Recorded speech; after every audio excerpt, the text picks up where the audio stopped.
Hi, everybody. I'm Jill Renee Feeler, and I'm here with Janet Eichorst. Hi, Janet. Hi, Jill. So glad you're here. I'm so glad to be here, and I'm so glad you're here too. Thank you. All right, we are on episode number 49, and what we have on deck for you is a conversation that Janet and I love to have when we're not here with you guys in podcasts, either with each other or even just the way we experience ourselves. There are so many ways that those of us that are allowing slash intending to embody what I would call our soulfulness, our widest range of energy as source, have this sense of identity and connection that is very difficult to describe. But a term that I like to offer is it's like a part of us that sits or creates galactic councils. And that term may not resonate with everybody, but the reason I like it is it, number one, it feels important. And I think that's good because it helps us take our light seriously in this reality. And it also signifies formality, that there's a formal aspect to who and what we are as the source energy, as Holy Spirit, as godly energy, and that component, that range is in many ways not only accessible, but it's part of our sovereignty in our human journeys. So, what I would love to invite all of you into is a conversation that Janet and I have related to our humanness in connection with or in transmission of our Galactic Council representation as source energy. This lights me up like a Christmas tree. This topic does. And so there's many different ways to describe this. We could be talking about our higher levels. We could be talking about the God consciousness that we are. We could be talking about cosmicness and galacticness and infiniteness, the infiniteness of the soul and the beings that we are. And when you take all of that, and here we are in a human body, and we're wanting to experience the best, most applicable parts of that in our everyday lives. And why? Because the level of creativity that we get with that, the level of range of experience. And we're in a phase now that I very much can feel, hear, see, and know where our physical bodies are getting shifted so that we can hold more light and hold more of those frequencies. And even if you don't use this language on a daily basis, what that means is that you can do things that you typically couldn't do before, and they could be really easy. Even the things that you've struggled against forever. And if you've been committed to doing some type of self reflection work, whether that's in the spiritual community, in the healing realms, doing meditations where you feel like your whole body disappears, which happens to me frequently when I get in that field of God consciousness or in that field of stillness, or you could call it 0 point or quantum. And I know we've talked about the physicists have a different definition of the way that we're talking about this, but it's real. And so, how we can be that here in this planetary consciousness changes everything. It solves problems, it comes up with creative ideas that come from nowhere. When you look at all the great, what we would call inventors that have these really reality shifting inspirations. We all have our capability to do that, and there's a probability of it. Even if you are a trash collector and you have found a way to do your job, which is better than anybody ever would have thought of ever, right? So it doesn't matter really what part of our world you're interacting with. It's possible for every single one of us. And when we're talking about those galactic councils and all those meetings, it's like, I mean, I'm conscious of a lot of them. And I just got back from a trip from Europe, which we talked about many moons ago because we record these early. And the level that that happened for me in terms of knowing and feeling my who I am and the greater capacity of who I am on those levels, and how that appeared and how that showed up on my trip was phenomenal. And I want that for everybody, no matter what your choices are in your life. Oh, wow. And there's a huge, I can just feel this huge wave of energy and frequency being offered here. Jill and I, and the frequencies that we are and that we can facilitate for people, I feel that that's open and available to you right now.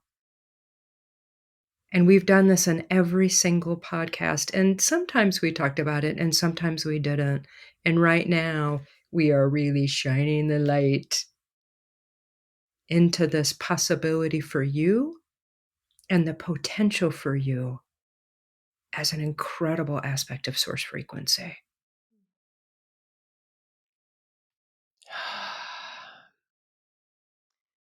There is so much that has already happened in this recording. And somebody may even on the replay just want to stop and like start over these first 6 minutes over and over and over again. I feel like there's built-in codes when we have conversations like these, that it's okay if you're it's okay if you feel new to this and we're using language that you're not familiar with. You don't need to resonate with the language in order to receive the expansion.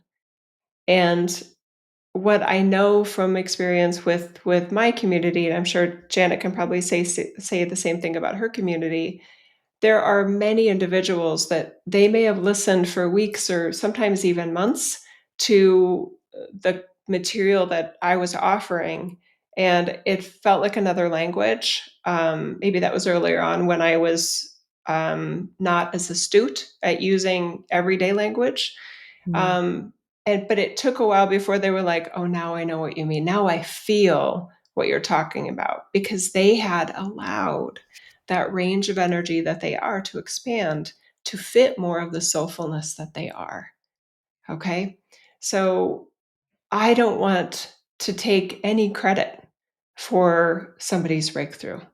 Mm. I don't want to make it seem like somebody else's sunshine is helping your plants grow, right? My favorite part of all of this work is to assist people in recognizing and trusting and allowing the inner sun, if you will, that they are for their own garden. If your garden, to use the metaphor of your garden, is your life, and the energy of the sun is you as your source energy, and it's from within you.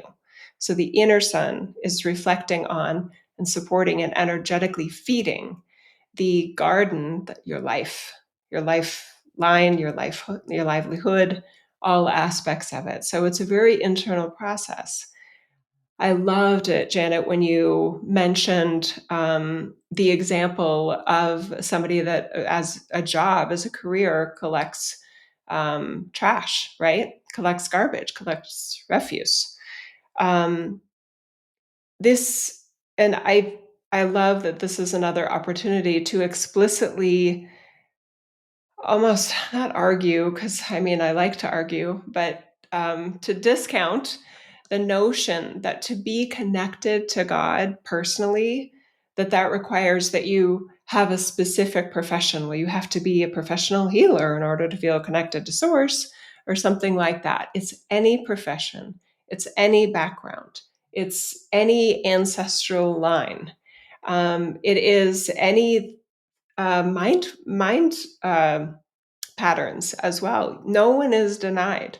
No one is outside of the ability for their garden to grow by the light that they are. Absolutely no one, right? And you don't need a human teacher. That's another thing that I know in spirituality and probably in anything that people want to excel at, there's oh, well, who's your mentor? And it tends to be a living person, or in spirituality, sometimes it's highly regarded individuals viewed as closer to God than them. This can be a very almost accidental, simple, stumble upon kind of experience. It doesn't require hitting rock bottom. We've already done podcasts about that. Yeah. You can literally just allow yourself to, all the times that you've had fabulous ideas and you're like, that's I understand it, or that's a great question, or that's a great solution to try. That was your source. That was the source energy that you are, and you allowed it because you were probably open to another version of yourself amidst the godliness you are. So I love to demystify it. I don't, Janet, we've talked about this before, Janet. We don't want to be put on a pedestal. We don't want to make it seem like, oh, well, we have this giftedness because of, this tragedy or that teacher or, that dedicated training or whatever. I really love the normalization of transcendence.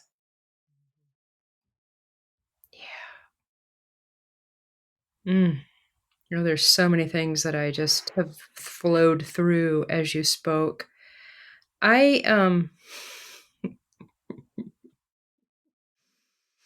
oh, and this is all so near and dear to my heart. And so the last thing, I'll start with that. Like, if I wanted to be known for anything, so you'd be like, remember? And now those two women, Jill and Janet, they talked about this a lot. The ones that said, you got it inside you, and let's be done with the time of the guru.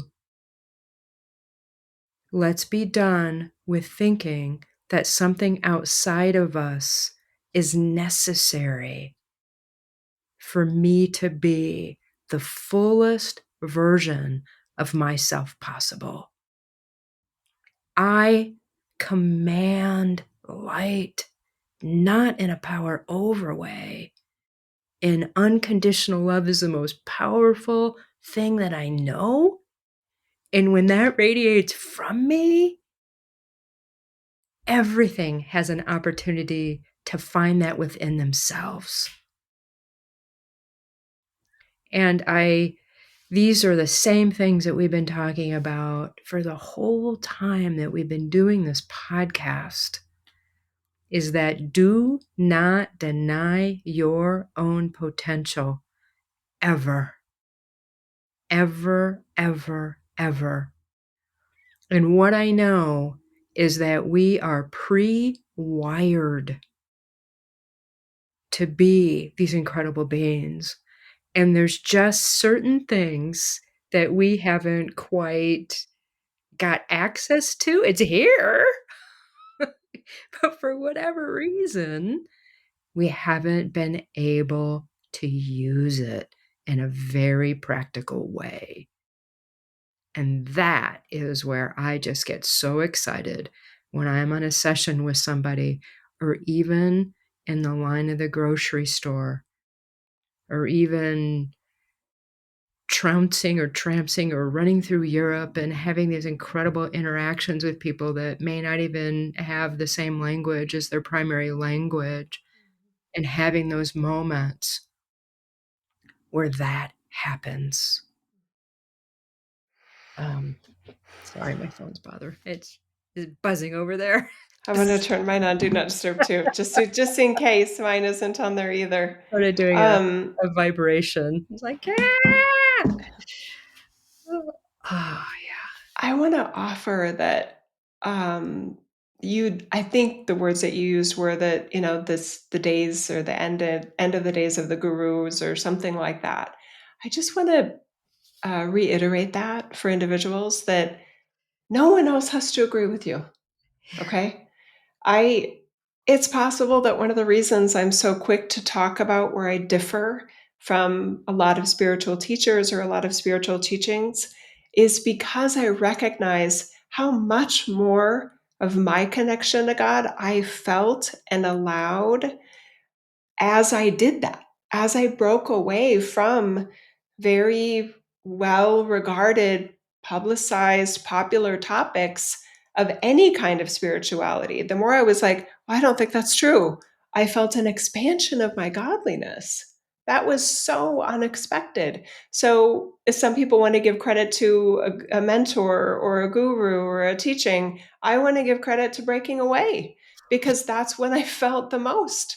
I felt the most confined in my connection to source in some of the things that are the highest regarded as the way to source. So that may not be true for everybody, but if that's true for somebody else, oh, I'm so happy to kind of give a voice to that Mhm. journey, if you will, of connection to yourself as source of the source energy we all are and life is, because it was so dramatic. So there's a downside to it though, and that's that it can feel lonely to individuals that truly had loved the idea that, like, is it Ram Dass that, well, he was one of the, it's not a very original idea, but I know Ram Dass is credited for saying we're all walking each other home. And when I saw it, I'm like, oh, that's so boring. Is that true? And then I'm like, wait, why aren't we home? Where are we going? We are the light we are. So where are you leaving to go to get to the light that you always were and can't not be? Oh, I get it. That teaching and the underlying philosophy is when you're here and you're humanist, you're not your light. So you are on a journey to something that you're not while you're alive to get to, very akin to traditional Christianity, a version of heaven after this life, right? Now, some of you that have really studied Ram Dass are probably pointing out that I'm wrong, and I could be because I haven't studied Ram Dass. But I'm just pointing out an example of there are many times when there's been a standard line that's used and I felt the limitation in it. And then as I questioned it, I immediately felt expansion of the light that not only I am, but that we all are. Yeah. So if you resonate with like what Janet was saying is maybe this is the end of the gurus for you, you know what I mean? It's totally okay that you are the only one that feels that way. And it's totally okay to stay in communities or in other, in-person groups or online groups where they're all kind of, oh, we're all walking each other home together. We're all walking home together. If that provides a benefit for you and is additive in your life, you don't have to say, well, I'm out of here. I think you're all wrong because now I think differently. You get to decide. I'm comfortable feeling like n equals one, like a data point of one. I'm comfortable in that, but not everybody is. And I'm acknowledging that. Yeah, this is really good because I can take the very concept of walking each other home and the lens that I come from, define it in such a way that it fits everything we've been talking about in our podcast series. Because my home is my galactic cosmic being embodied and being right here.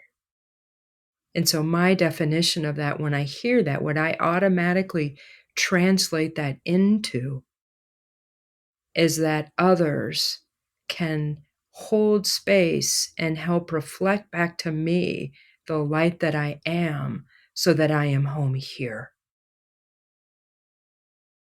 And that might be contradictory to how other people view that very concept. And it's such a great example. And there's other people that would take that and perceive that with the very definition that Jill spoke about.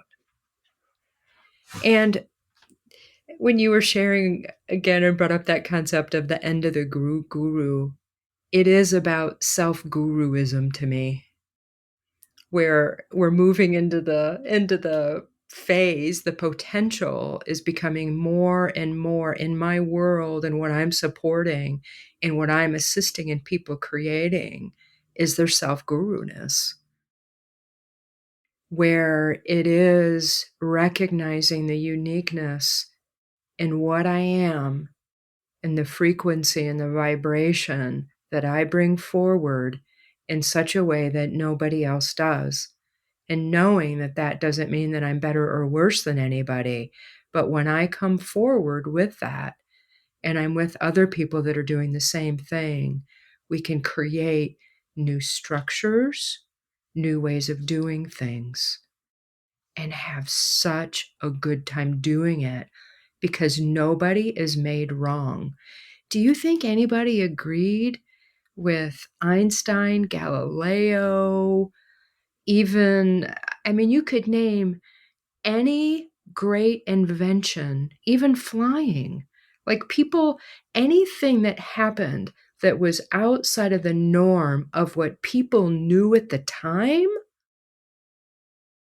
is not, it threatens what people know. And it kind of does look like you're an outcast. Is that heresy? I mean, that's what it looks like. It's like, wait, what? That can't be true. And I find myself with that, and I've gotten comfortable with that. When somebody in my world says something, and we'll see if an example comes forward because I would love to give a really great one here, and I hope one does because right now I don't have it.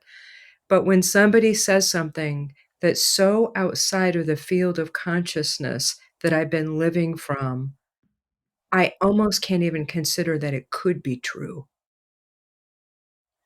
And sometimes people that are kind of in an evolutionary phase, they're so far ahead that they get made wrong by a great majority of people that are so, it's so far out of how their brain is literally operating at the moment that it's difficult to be able to understand even what they're talking about.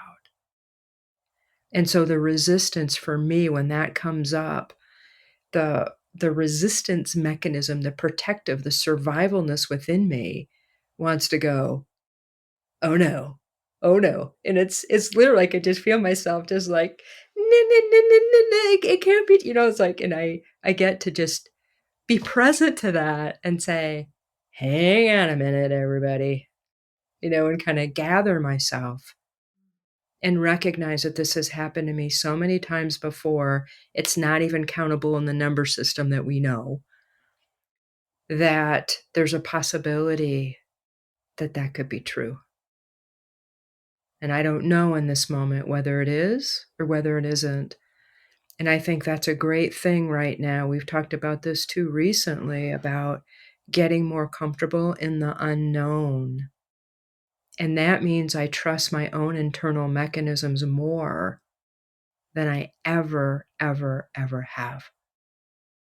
Because those internal mechanisms, if I give myself enough time, any filters that prevent me from seeing a level of truth will fall away and I'll know. And I'll know that for myself. And some people are fast knowers and some people are slow knowers. And I tend to be one that the information comes in and it's gotta, well, sit a bit, right? And it's percolating, it's doing things. And then all of a sudden, I'll just know. I was like, "Oh, that's what that is." And the interesting thing about that is my actions in the interim kinda already know, it's just my consciousness doesn't.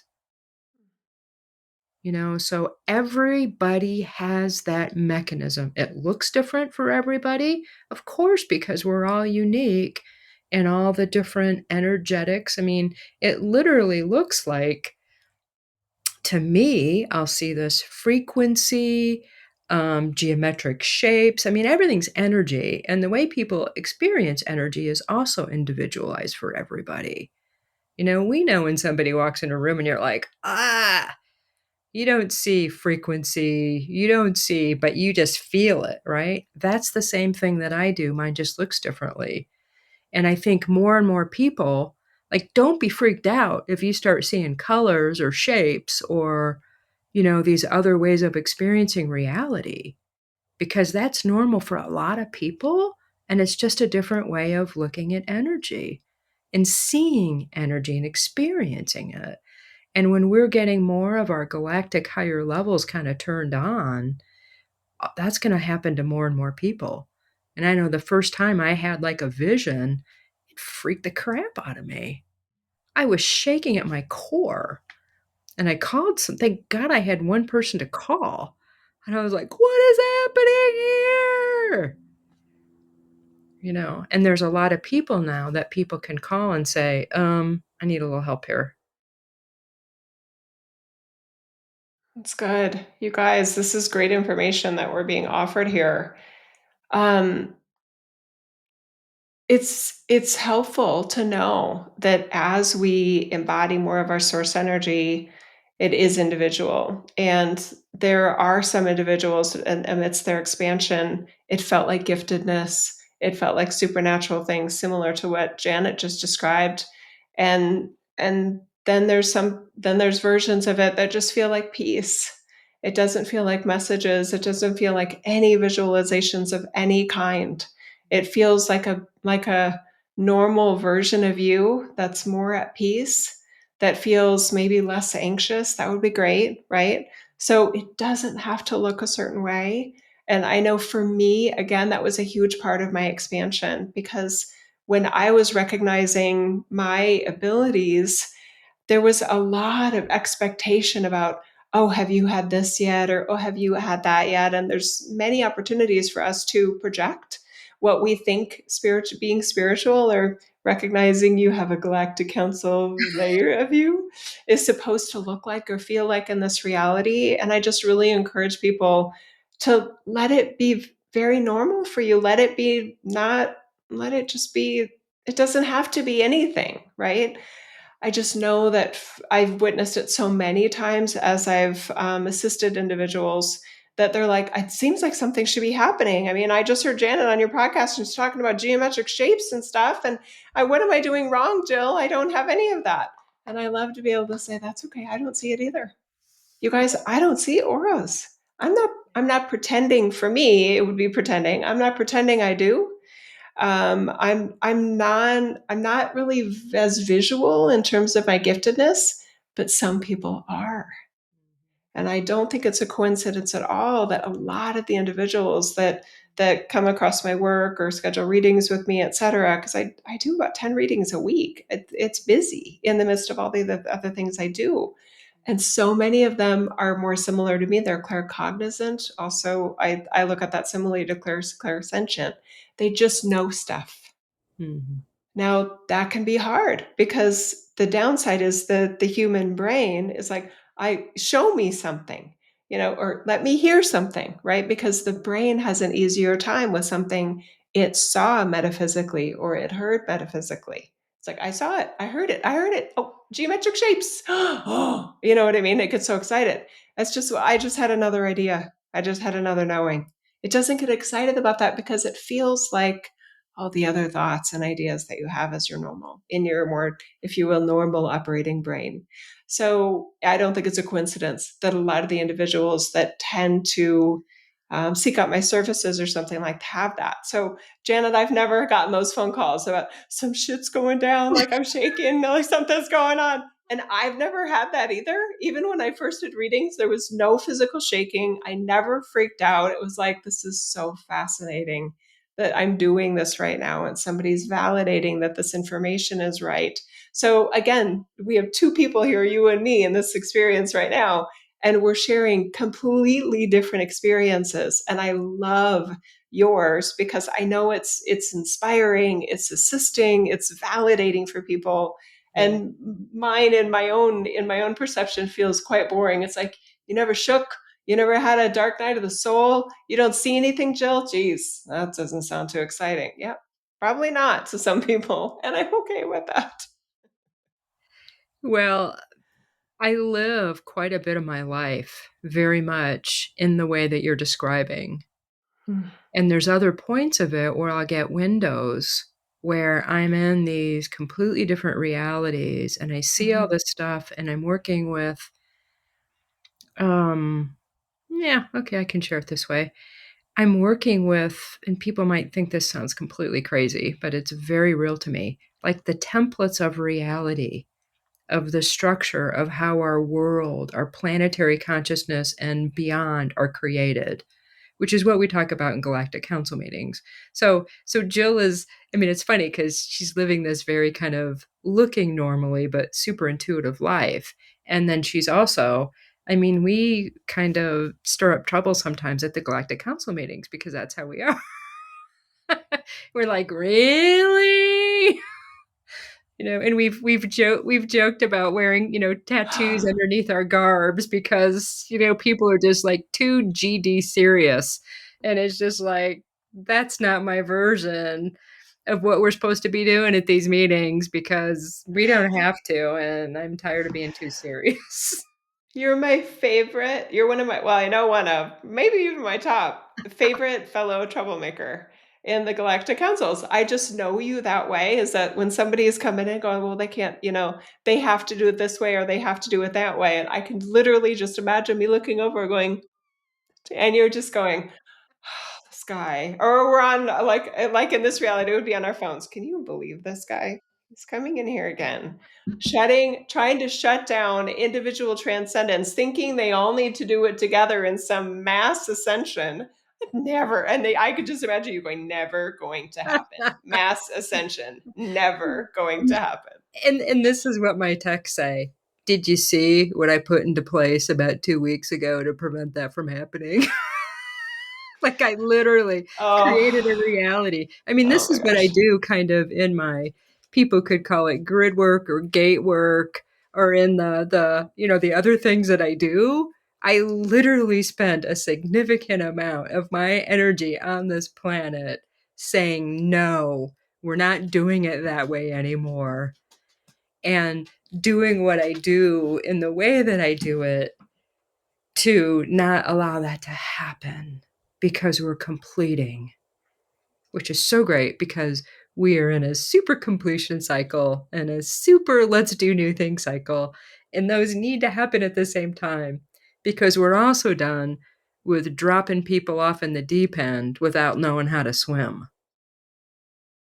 Like, think, Jill, from the galactic level, how many times we have died drowning, right? Oh, Right. And okay. Yeah, you go. Yeah, I don't want yeah, to interrupt you. You I mean, finish so and right? then I'll. So think about this. We've done that so many times, and so we're like here giving feedback and feedback. It's like, okay, this obviously doesn't work, you know, and we're literally almost dripping wet in the Galactic Council meeting. It's like I effing drowned again, like my human drowned, and I don't want to drown anymore, right? So this is kind of that really this is what happens. So, are you saying that there are efforts underway for there to like literally be no more drownings in this reality? Yeah. Okay. I don't see it that way. So this is it. I love that we're seeing it differently and can represent it differently. Um, I had my own version of experiences feeling like I was shutting down vulnerabilities in the energy field of mainly the earth reality. Um, and going, okay, that's, like this is a no. It's like a do not enter sign, or when a mine is closed and there's all these like, okay, we got to word it up.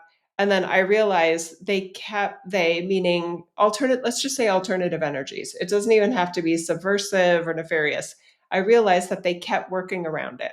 And I was just like, and I just felt what I call my team of energy say, you don't need to, for me and my version of it, right? You don't have to be doing that work, because it for me it felt like I was, digging a ditch and having a whole bunch of stuff refill it again behind me.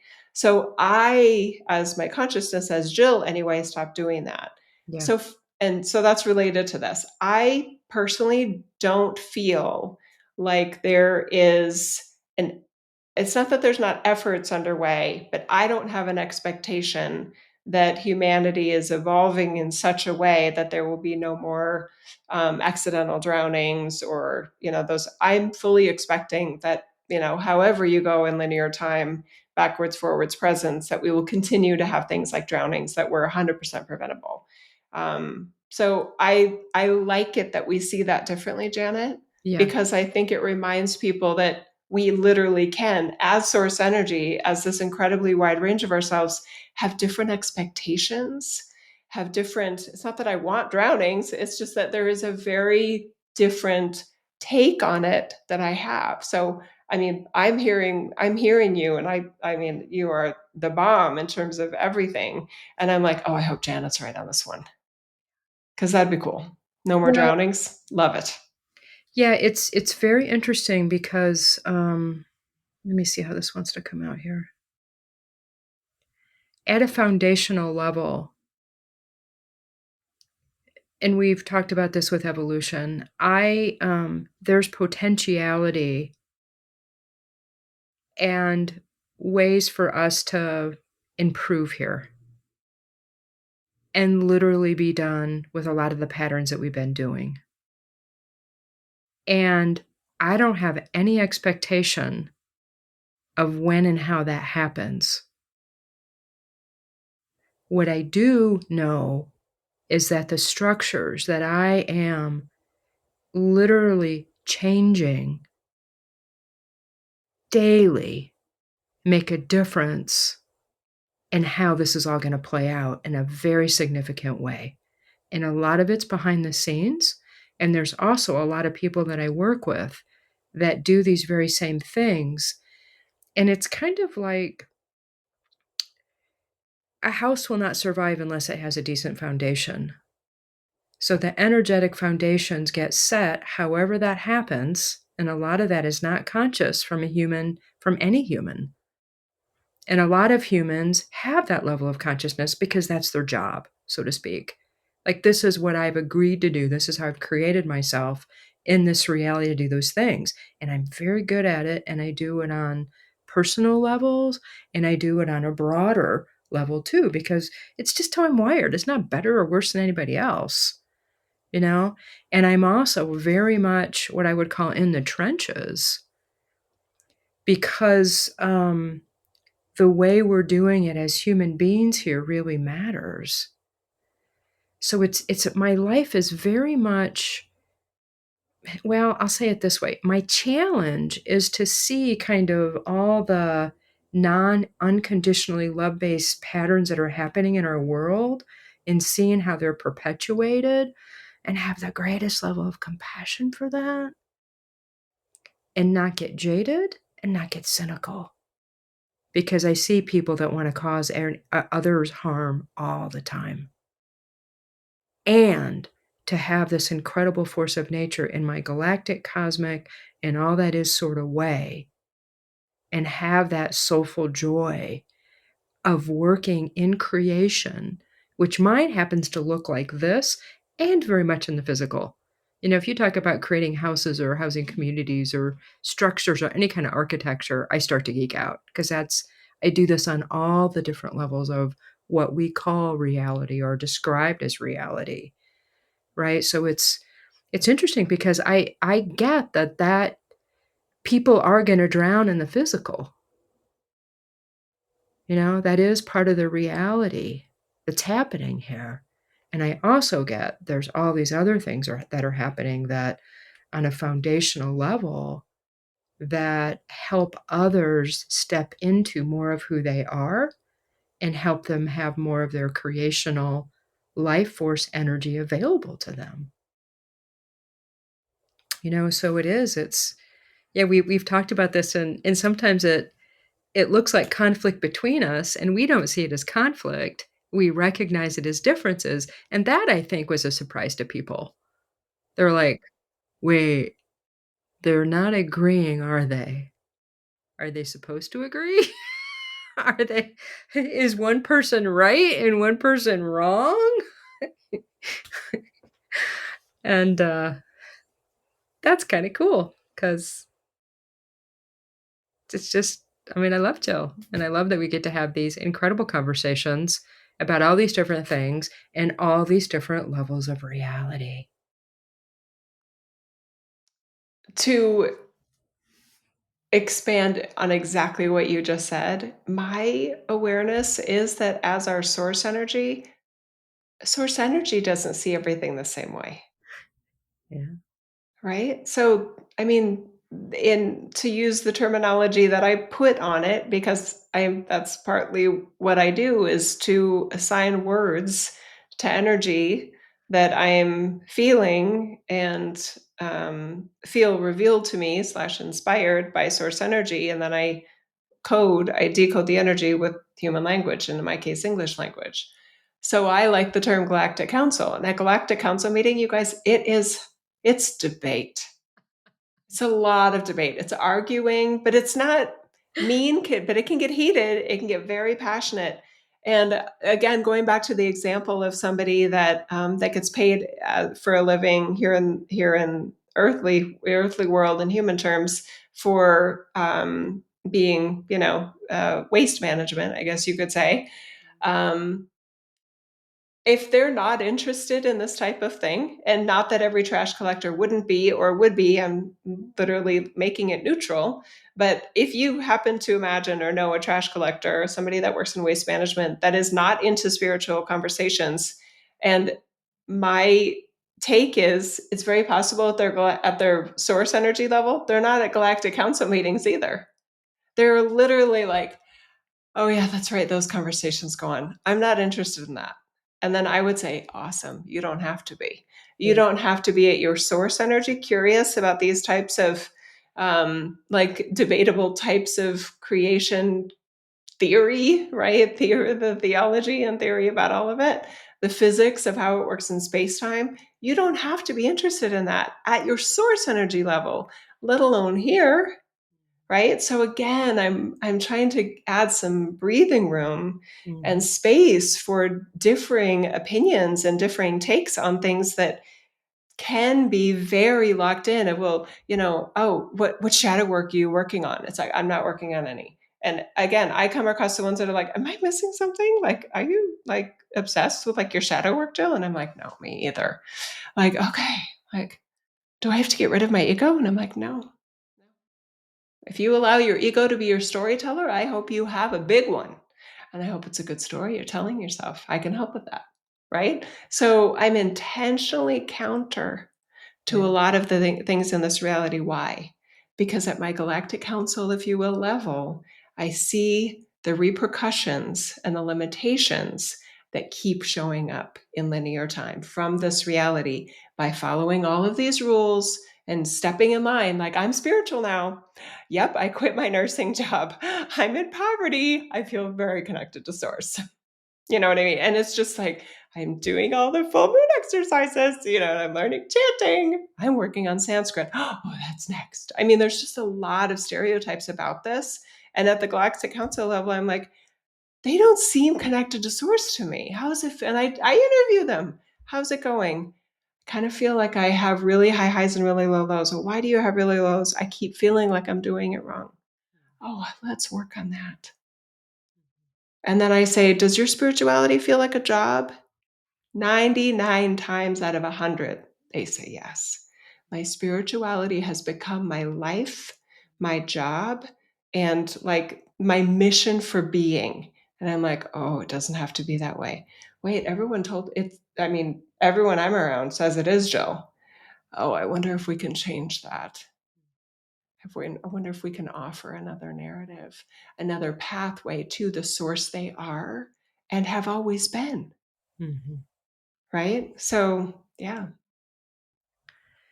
Yeah, that really does come back to how the judgment and this I had another wave of this recently come up where and my dog was the catalyst once again. She's such a great catalyst for me, and how it involved her, I can't really remember, but I remember walking in my bathroom and I was like, "Oh, am I in that pattern of making myself wrong again?" Like everything. It was like a wave, and it had been in parts of my life, it had been so normalized where I just thought I was wrong. And I don't feel that way. Like if you said I'm back, oh, you're right, I'm not wrong. But it was one of those waves that had revisited me. And it was just so beautiful because I was like, oh. Oh, there it is. Not true. Not true. And that very belief that I am wrong or that I judge myself negatively in any way, shape, or form, especially if it's because I'm not like other people, smash that right up. And that doesn't matter. And it doesn't mean that you don't make corrections, and it doesn't mean that you don't make adjustments, because our choice points are always here. But that any way that I dishonor myself, and we know what that means. It means we feel like crap. And it doesn't mean that, I don't feel like if there's something that really needs to be corrected in my life, I might feel like crap until I make the correction, right? That's one thing. But there's an intrinsically, it's the differentiation is kind of I am bad or I am wrong versus my behavior needs some adjusting. Two completely different things. And there's been so many ideas and so many belief systems around that I am bad or I'm not doing it right that goes to the core level of who I am that's messed so many people up here. It's so dishonoring and so disrespectful. And I hope everybody has their counter, honestly.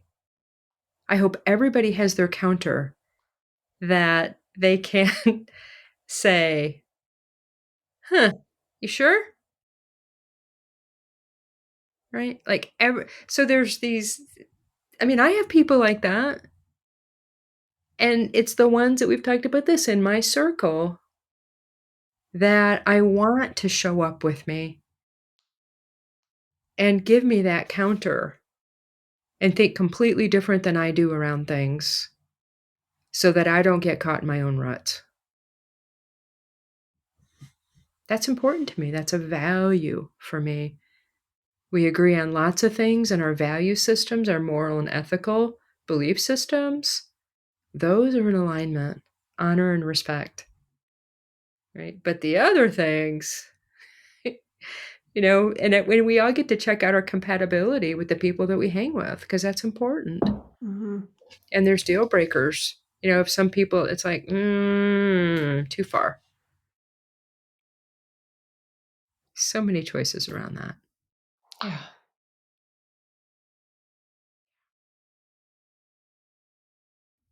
Mm. Mm. Good stuff. Yeah, it really is. Oh, is there anything else here today that wants to be shared or brought out or recognized or spoken? Um, I guess the only thing I'd say is for anyone, I think it can be helpful to use terms or almost like little word cues to remind you that you're more than your humanness, you're more than your human mentor, you're more than your beliefs, you're the operator of your beliefs. For me, I like the term Galactic Council because it makes my brain curious and it doesn't shut me down. But I'm sure there was another iteration of my Jill in this life that would have gone, Galactic Council? What did you just say? You know what I mean? And I I'm soft with myself about that. I'm compassionate that I didn't know what I didn't know. I didn't allow what I didn't allow. So it doesn't have to be that term. It could be anything that allows you to feel like you're more than your humanness, that you are transcendent, and that allows for the soulfulness and the source energy and just this glorious version of you to just be readily available whenever you allow it, and definitely when you need it, right? You don't have to be a perfect version of yourself to access that. You need it most when you're not being a perfect version of yourself. So making that an always on part of who you are, that you can't get out of it, you can't get away from it, you can't like, oh, I'm too negative to feel the source energy I am today. Ooh, I really don't encourage that approach, right? So allowing it to be as easy as possible, allowing it to be as fully accessible to absolutely everyone as possible. I love that part of all of this. I love meeting someone that I'm pretty confident is not quote unquote on their spiritual journey. And all I feel is the source energy that they are. They feel safe with me, right? Whether I'm just, helping them with a real estate deal or, somebody is checking me out at the car wash or whatever, that with everybody, if they feel a sense of safety and warmth or, well, Jill will take care of it. I feel that they're allowing the source energy that I can be for me and let them feel the source energy that they are in that process. And I love the times when it's not even related to another human. It's just me countering myself. It's me allowing another perspective that I've never been trained in, never heard anyone say. And all of a sudden I'm like, well, that might not be the best approach. Huh, what's another approach? And then all of a sudden, another layer of me is just right there going, well, there's this. And I'm like, oh my God, huh, I hadn't even thought about that. It's so true, right? So you can be incredibly fulfilled even without somebody to counter you or mirror you or complete you or whatever, or trigger you. Yeah, so there's a whole bunch of different ways to do this, and I really am grateful for the fact that Janet and I have the differences we have because we're not just parroting lines, right? We're really offering like a version here and a version here, and I hope they complement each other. I think they do. But my hope with everything that you say that I'm like, oh, I don't do it that way, or I have a different take on that. I'm hoping that there's members of the audience that are like, oh my gosh, oh, Janet, that's the best. Like, that's what I needed to hear. That's what I'm counting on is that there are differences. And I love that part of all of this. Yeah. Yeah, me too. And I think that is for me the beauty of the world that I live in is that I can pick up pointers or ideas or be inspired by pretty much anybody.